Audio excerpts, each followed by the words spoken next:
Pour faire suite à ma vidéo d'hier, que je te parlais de l'hiver et comme quoi l'hiver était important pour te recentrer sur toi, te reposer, prendre soin de toi, je vais te montrer à quel point il est important de prendre soin de soi d'abord avant de prendre soin des autres.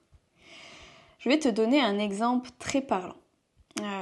Je ne sais pas si tu as déjà pris l'avion ou que tu as remarqué, mais quand ils te parlent des situations d'urgence et qu'ils te disent que s'il y a des problèmes et que tu as les masques à oxygène qui tombent, ils te disent très précisément, d'abord tu prends le masque et tu le mets sur toi et après tu le mets sur ton enfant, sur ton bébé.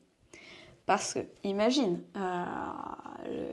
une porte de l'avion s'est ouverte, il n'y a plus d'oxygène, les masques d'oxygène tombent, tu les prends difficilement, tu vois ton bébé qui est à côté de toi et difficilement tu vas essayer de le mettre, mais en essayant de le mettre, tu vas être essoufflé, ne plus avoir d'oxygène, tu vas t'évanouir et du coup tu ne peux pas mettre le max d'oxygène à ton bébé.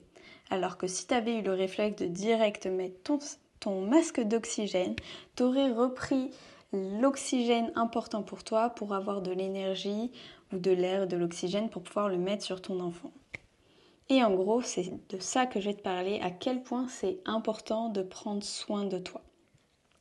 Parce que si tu prends soin de toi, tu vas te remplir d'énergie, tu vas te permettre de te soigner quand tu as besoin de te soigner, de remonter ton énergie personnelle et comme ça, quand tu vas vouloir être en lien avec l'autre, pouvoir aider l'autre, pouvoir passer du bon temps avec l'autre, tu vas avoir une meilleure énergie. Parce que sache que si tu as une énergie caca, on va dire, ça va se sentir chez l'autre.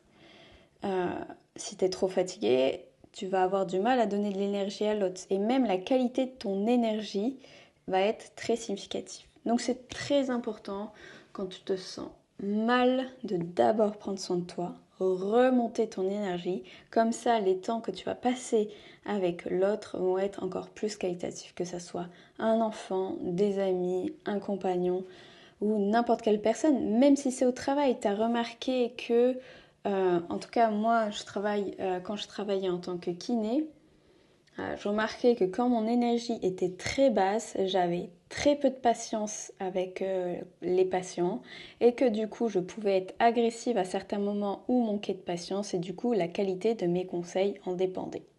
Donc d'abord, se nourrir soi, prendre soin de soi et après, aider l'autre, passer du temps avec l'autre.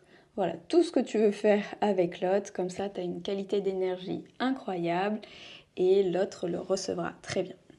Voilà, je ne sais pas ce que tu en penses, je te laisse m'indiquer en commentaire ton avis sur la chose, ça m'intéresse. En tout cas, je te dis à bientôt.